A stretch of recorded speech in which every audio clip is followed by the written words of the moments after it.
السلام علیکم دوستو، آج کی کہانی کا نام ہے لومڑی اور چیل کی دوستی۔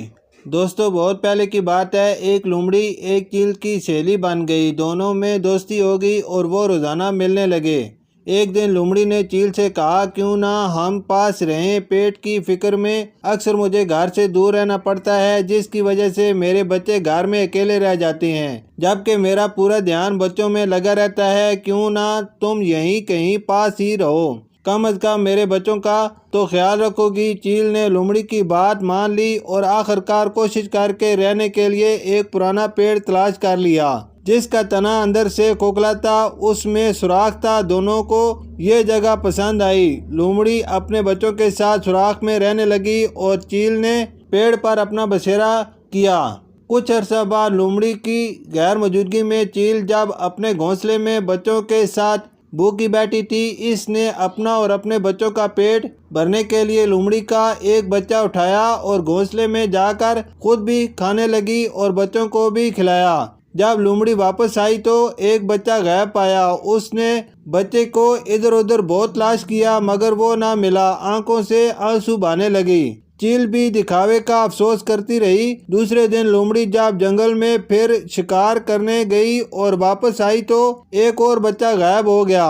تیسرے دن بھی ایسا ہی ہوا، اس کا ایک اور بچہ غائب ہو گیا۔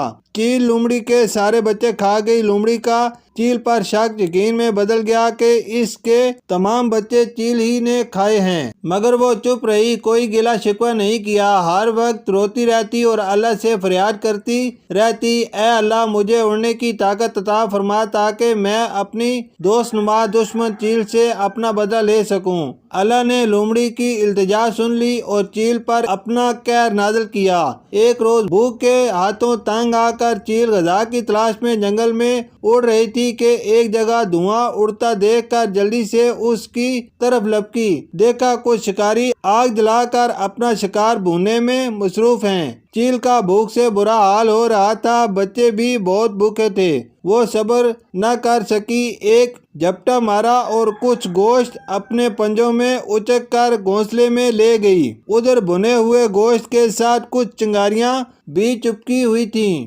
گھونسلے میں بچے ہوئے گھاس پھوس کے تنکوں کو آگ لگ گئی، گھونسلہ بھی جلنے لگا۔ ادھر تیز تیز ہوا چلنے لگی۔ گھونسلے کی آگ نے اتنا موقع ہی نہ دیا چیل خود کو اور اپنے بچوں کو بچا سکے۔ وہ تڑپ تڑپ کر وہاں سے نیچے گرنے لگے۔ لومڑی نے چیل کے نیچے گرتے ہی جھٹ سے اسے اپنے منہ میں جکڑ لیا اور خوب چبا چبا کر اسے کھا لیا۔ اس طرح لومڑی نے اپنے بچوں کا بدلہ چیل سے لے لیا۔ حاصل کلام، جو دوسروں کے لیے گڑھا کھودتا ہے خود بھی اسی میں جا گرتا ہے۔ مطلب دوسروں کو اگر کوئی نقصان پہنچائے یا مار دے تو ایک دن ایسا ضرور آئے گا کہ اسے بھی کوئی نقصان پہنچائے گا یا مار دے گا۔ اسی لیے عقل مندوں نے کہا ہے کہ کسی کے ساتھ برا کرنے سے پہلے سوچ لیں کہ کہیں بعد میں خود کو پچھتانا نہ پڑے۔ شکریہ۔